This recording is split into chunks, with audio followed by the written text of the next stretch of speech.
Let's talk about this Vanity Fair interview that had Washington waking up this morning today, shaken to its core, perhaps. And I'm not talking about like cable news shaking. This is not like Twitter or some trending topic shaken. Genuinely rattled, and for good reason, because a curtain just got pulled back on this White House. And what's behind it is not pretty. And it's surprising because it comes from Susie Wiles, who's normally tight-lipped and buttoned up, Donald Trump's chief of staff. Not a former aide, not an anonymous source, not someone who left the White House disgruntled, some disgruntled former worker, someone that got kicked out. The person sitting at the center of the storm.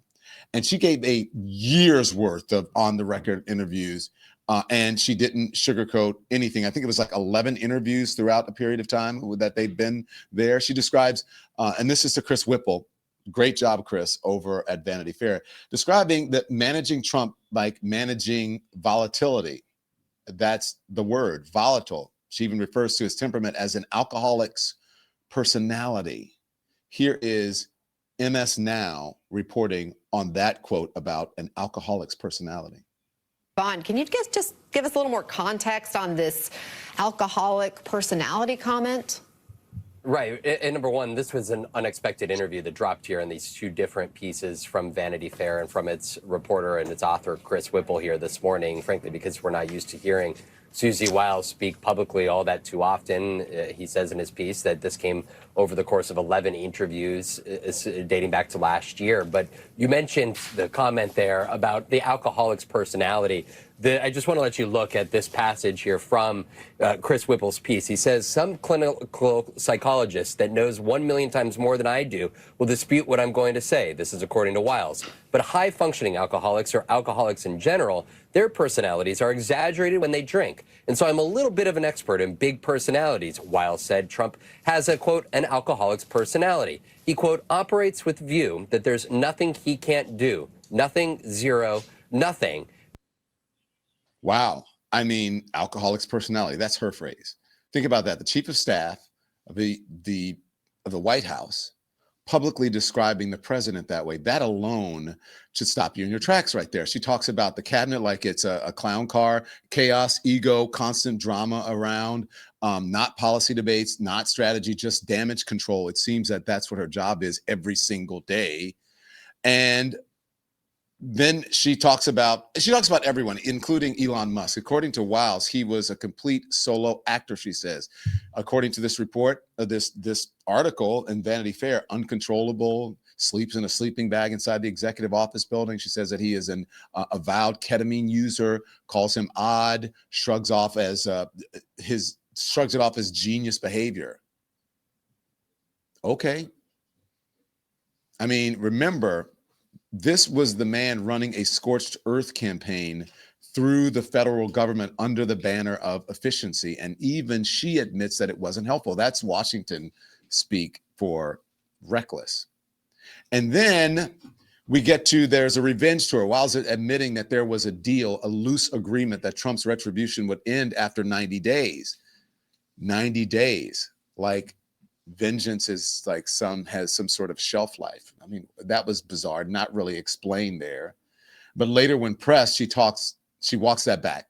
And then suddenly it's not revenge, it's justice. It just looks like revenge sometimes, is what she says. And then she says the quiet part out loud. Who would blame him, she says. That's the worldview. Personal grievance, elevated to governing principle. And when it comes to Letitia James, remember, they tried to indict her at least 3 times now. The first one didn't stick. They threw it out, and then they refiled, and that didn't, and they refiled again, and that didn't. So we'll see what happens. But she doesn't, Susie Wiles doesn't pretend otherwise. She laughs, says that might be the one case where the retribution lasts longer than 90 days. Why is that? Because she took $500 million of his money, she says. So I don't think that that's law and order. I mean, that is a vendetta right there, admitting it. And then, of course, what comes up? Epstein, because this matters. Wiles says that Pam Bondi completely whiffed it. Completely. Says there's no client list. Says it was never on Bondi's desk. And then she blows up one of Trump's favorite distractions, his claim that Bill Clinton visited Epstein's island 28 times. She says there's no evidence, none.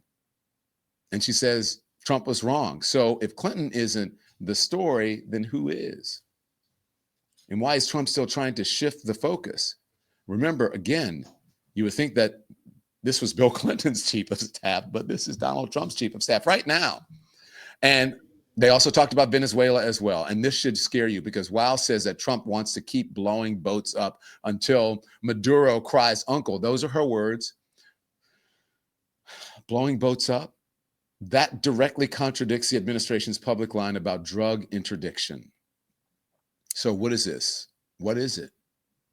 What she's describing is regime change by brute force, impulse, really masquerading as strength here. And then also, we cannot let this one go. January 6th, she says that she tried to draw a line, pardons for the nonviolent people. But when Trump pushed to pardon everyone, even those who assaulted police officers, she eventually got on board.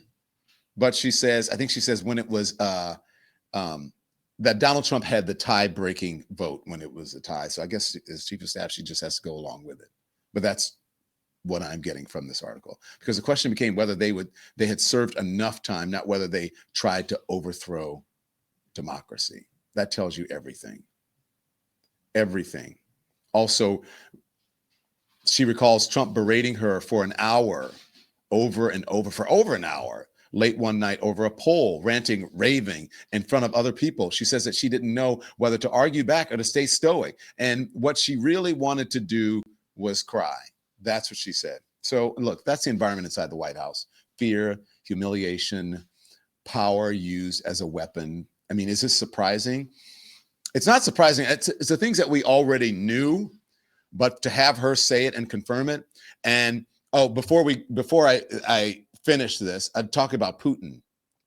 Putin is mentioned in the article. Wiles says that Trump believes Putin wants all of Ukraine, the whole country. Even Rubio admits Russia keeps rejecting peace officers. So ask yourself, if Trump believes Putin wants it all, why does he keep soft-pedaling Russia and attacking Ukraine? Why does he keep undermining alliances? Why is there a signed photo of Trump and Putin hanging in his chief of staff's office? This whole thing adds up to really one truth. This presidency isn't driven by policy. It's driven by grievance, ego, impulse, loyalty to power over principle. And the most disturbing part isn't what Susie Wiles said, it's how calmly she said it. This isn't a scandal, I believe. This is a warning at this point. And let's get to Caroline Leavitt, shall we? Because this photo of Caroline Leavitt is in that Vanity Fair article. And if you look closely, I think they did her dirty. Look at the lips.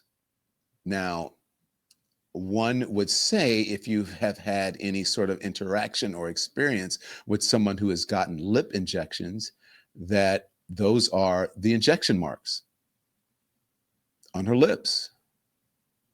Normally, even if it's not I don't know what it is, but that's what it looks like. But even if not, you would think that maybe Vanity Fair would do some photoshopping. It's very easy to do in this day and age. If you have an AI tool or a photoshopping tool, you can take it out, but they left it in. And I mean, you tell me what it is. Like, I'm not her injector nor her doctor, but it looks to most people, and that's what the comments say, that these look like injection marks. It's kind of crazy. But also, it's the MAGA makeup as well. But it's all really a show. The lips, the makeup, everything. And that's where we are. A show. Now confirmed in Vanity Fair through Chris Whipple and the chief of staff, Susie Wiles. It should be called Susie Wild, because this is some wild shit. Thanks so much for watching, everybody. Your support means the world to us. Don't forget to hit that like button and subscribe so you never miss a show. We're live every weekday at 10 a.m. and 5 p.m. Eastern Time, with new clips dropping at 2 p. and 8 p. And if you want even more Don Lemon Show content, join the Lemon community. Members get exclusive posts, behind-the-scenes videos, and live chats just for you. So hit the join button or visit our channel page to sign up. Thanks again for all your love and your support, and I'll see you next time.